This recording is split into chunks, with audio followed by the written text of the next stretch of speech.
If you own a carpet cleaning business and you want to book more jobs, then stick around and watch the rest of this video. I'm Reuben with SearchParty Marketing, and we help carpet cleaners win more customers.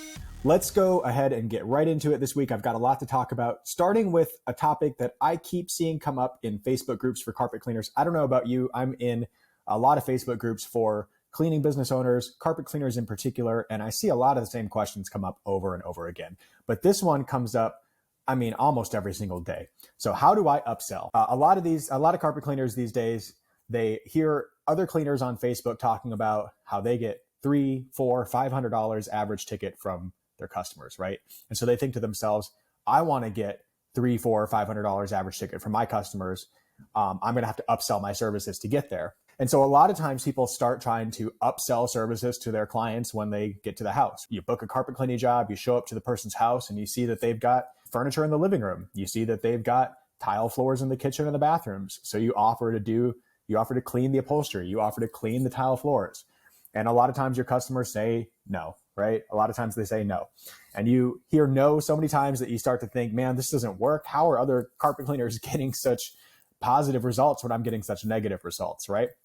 So I'm going to give you a really, really simple tip that I've used and that I've given to other carpet cleaners. I know it's helped them upsell more successfully. When you're in somebody's house trying to upsell them, that's the worst time to try to upsell them. You've kind of got that customer cornered.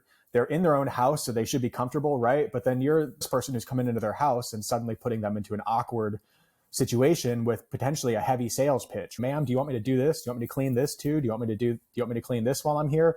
It just sounds like more money, more money, more money. That's what your customer's hearing, more money. Well, the appropriate time to ask them if they want more cleaning is when they book the job. So here's how you do that. I'll make it as simple as possible. Thanks for calling ABC Carpet Cleaning. How can I help you? Okay, great. I'd be happy to help you with a quote. It sounds like you have 3 rooms of carpet and a set of stairs. Okay, that'll be $200. Great. Okay. So listen, while I've got you on the phone, we feel like it's our duty to let customers know about the other services that we offer. So I'm just going to list some of those services. If any of them sound interesting to you, then feel free to stop me and I'd be happy to give you a quote for that while we're on the phone as well today. But if you're not interested, then just listen as I list them off and I'll cross them off as I go and mark you as not interested as we go through each one. Let's start with upholstery. Do you have any sofas or love seats, maybe a sectional, like an L-shaped sectional in your house? You do? Okay. Would you like us to go ahead and give you a quote on having any of that cleaned while we're there that day? You would? Okay, great. So the sofa is going to be an extra $100. And if you want us to do the love seat, it'll be $65. Okay, cool. We'll go ahead and add that. Next up, we do tile cleaning. So if you have tile floors in your kitchen or bath, we'd be happy to measure those out and give you a price as well. Listen, I can't quote that one over the phone. A lot of our pricing is done by the square foot for that type of service. But what I can do is I can mark you as interested or not interested. And if you're interested, then my tech can go ahead and measure your tile floors while they're in your home, and they can give you a price while they're there. How's that sound? Okay, great. We'll mark you down as a yes for tile floors. Okay, you get the idea, right? Long example. You get the idea. So the best time to try to upsell your customers is when you get them on the phone and you're delivering the quote in the first place. The reason is that your customers are calling you with a need. They've finally decided to call a cleaner. They finally decided it's time to get a quote for that cleaning. It's kind of like when you go to McDonald's. You're so hungry, you stop at a McDonald's after a long day of cleaning carpets, and you say, I'm just going to get a cheeseburger really quick. You walk up to the counter and you say, hey, let me get a cheeseburger. And what is the first thing that the person at the counter says to you? You want some fries with that? The reason they ask you right then at the moment of purchase is because that's when you're most likely to say yes. It'd be a little weird if you ordered a cheeseburger, got it, went and sat down and started eating, and then the server came out later. The person came from behind the counter and said, hey, excuse me, sir, I noticed you were enjoying this cheeseburger. Do you want me to get you some fries with that too? Yeah, just follow me back to the counter and I'll ring you up for some fries. It'd be super awkward, right? So there's a natural point in a transaction when you should try to make an upsell. And I found that with carpet cleaners, with cleaning businesses in general, one of the best times to make that upsell is when you're on the phone with the client booking the job and giving the quote in the first place, right? So Listen, I didn't come up with this. This isn't my idea. There's a book called The Ultimate Sales Machine by Chet Holmes. I'd highly recommend it. I don't usually recommend books before I finish reading them. I'm not quite done reading this one yet, but I've read enough of it. I'm about halfway through, maybe a little more. I've read enough of it to say it's a great book. And he continues, the author, Chet, he continues to use this carpet cleaner in, I think, the New York area as an example throughout the book. So it's a good book if you're into reading books about business and marketing anyways, but the fact that he uses a carpet cleaner as one of his examples in the book makes it even better. So if you're a carpet cleaner and you like to read books about business or marketing, I'd highly recommend The Ultimate Sales Machine by Chet Holmes. All right, so listen, if that was helpful, then drop a like on this video. Likes help me grow this channel. They help me reach more carpet cleaners. So do me a favor, and if you feel like you've gotten any value at all so far, just hit like on this video. It'll help me reach a lot more carpet cleaners so I can talk to a lot more of you guys. Next up, I attended Ad World last week. I digitally attended, right? So I was on a bunch of Zoom calls at this big conference called Ad World, which is for people who do advertising online, people who run ads on Google and Facebook, TikTok, and all these other places. So I attended this digital conference with a bunch of other marketers to learn about the changes that are coming in the world of digital advertising and the world of digital analytics. And if you're hearing things like Google Analytics 4 or GA4 or privacy laws or changes coming to Google ads or Facebook ads, iOS 14, anything like that, if you've heard anything like that at all, just know that there are definitely some changes coming to the industry. I attend a lot of conferences, a lot of marketing conferences to try to keep myself aware of what changes are coming so that I can help carpet cleaners that I work with be aware of what's coming as well. But just so you're aware, if you're watching this channel, there are a lot of changes coming in the next year. So if you are not currently investing in any kind of website or paid advertising online, then you probably don't need to make any changes. But I'd be surprised if you're not investing in a website or paid advertising in 2022. Most cleaners that I meet, they at least have a website. Maybe they haven't started running ads yet, but they've at least got a website. And if you have a website, you should really be tracking what's going on your website with Google Analytics. There's a lot of changes going on with Google Analytics right now. So over the next year, expect to hear things from whoever manages your website, right? Expect to hear things about changes to analytics, changes to ads if you're running ads. Just expect a lot of change over the next year. That's probably the biggest takeaway I have from Ad World, from all the sessions I attended at Ad World, is that there's a lot of change coming.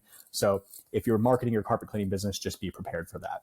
And I'm actually going to be attending a private marketing event this week to continue sharpening my skills even further to make sure that I'm keeping up with the industry. And if you're a carpet cleaner, you can actually do the same. I meet a lot of carpet cleaners who go out and clean every day. They never even take a vacation, let alone stop to work on their business. But I'd highly recommend that if you get a chance, get out and maybe attend one of the carpet cleaner conferences like the Experience or something like that. Get out and just meet other cleaners, even just call up another cleaner in your town or the next town over, right? Maybe not one of your direct competitors. Call another cleaner that you've met on Facebook in a nearby state and offer to go do a ride along with them and see how they do things. Anytime you can get out and talk to other cleaners, other business owners, whether that's one-on-one in a small networking group in your city or at a marketing conference or something like that, I think it's a great idea. You'll learn a lot just from meeting and talking with other people who do the same thing that you do. So if you're a carpet cleaner and you're not doing anything to brush up on your business skills, I'd highly recommend that you do it. Another thing you could do that's even easier, read books about business and marketing, just like the one I recommended earlier, the Chet Holmes book. You could start there. It's a really good book. Read that, see what you think of it. There's a lot of great business books out there. The E-Myth is one that I started with when I was getting into reading business books, and it was really helpful for me. I know a lot of carpet cleaners have read that book and they recommend it as well. So definitely get into reading about business and it's gonna, look, even if you read one book a year, if that book gives you one idea that helps you grow your business, it'll probably at least pay for the price of the book. And by the way, I'll leave a link to that Chet Holmes book, Ultimate Sales Machine. I'll leave a link to that in the comments. So if you want to find it on Amazon and pick up a copy, you can do that. All right. Finally, I made a video recently. I kept hearing from carpet cleaners over and over and over that they still didn't really understand how Google Ads worked exactly. So I made a new video and posted it on this channel last week. That's about how does Google Ads work for a carpet cleaning business. So go check that out. I'll put a link to that video in the description as well. Go watch that video if you're interested in finding out how Google Ads works for a carpet cleaning business. In that video, I show you how it looks from the customer's perspective when they're searching for a carpet cleaner on their phone, right, on a mobile device. So it's a good look at at what your customer sees when they're searching for a carpet cleaner and how your Google Ads campaign helps get those customers to call your carpet cleaning business. Okay, so go check that video out. And then I'll wrap up today by just the same thing I harp on every single week, right? There's really only 3 things that you need to do in order to book more jobs for your carpet cleaning business. And they're pretty simple, right? You need to have a website. And when I say website, realize that there's a lot of things that go with your website these days. You need to have a website, meaning like yourcompany.com, yourcompany.biz.net, whatever. You need to have a website for your cleaning business. Along with that, these days, you're also probably going to have a Google business profile, a Facebook page, and a Yelp profile, maybe some other profiles. But your website's really the pillar of all that, right? Your website and your profiles are the first big thing that you need in order to book more cleaning jobs. And there's a lot of things that you can do to make sure that your website is going to help you book the most jobs possible. And I'll talk about that in future videos. I'll make some more videos about how to make your website even better. There's some old videos on my channel about it, but I'll make some new ones for you as well, because there's some new things I've been doing with some of my clients that I think will help you out. The second thing you need to do is you need to drive traffic to your website. And by traffic, I mean people. People is what I mean when I say traffic, right? So you need people to come to your website. You need people to come to your Google business profile, your Facebook profile, your Yelp page.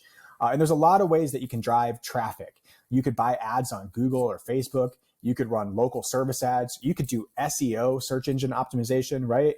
You could pay Yelp or Angie's List for leads. There's a lot of things you can do to drive traffic to your cleaning business. But that's the second thing that you need to do, right? You need a website, number one, then you need to drive traffic. Because a website really doesn't do any good if nobody ever comes to your website. So step 1, website. Step 2, traffic. And step 3 is the really important one. And I watch so many cleaners just drop the ball here.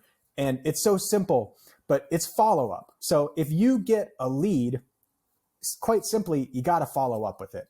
So if you've built your website properly and you're getting leads from your website and people are calling you because they found you on Google or on Facebook or on Yelp or wherever, you need to be able to pick up the phone or respond to the lead via email or text or whatever and provide a quote and answer the customer's questions and book the job. So your follow-up process is the third piece that's really, really critical, okay? So your website, your traffic, and your follow-up are the 3 things that you really, really need to focus on in order to book more cleaning jobs. So I'm going to continue talking about those 3 things on this channel. And if you want to get those videos, then make sure you hit subscribe. And that's all I've got for you this week. If you have any questions at all, leave me a comment. I do try to get back to everybody. I'm Reuben with SearchParty Marketing. Have a great one.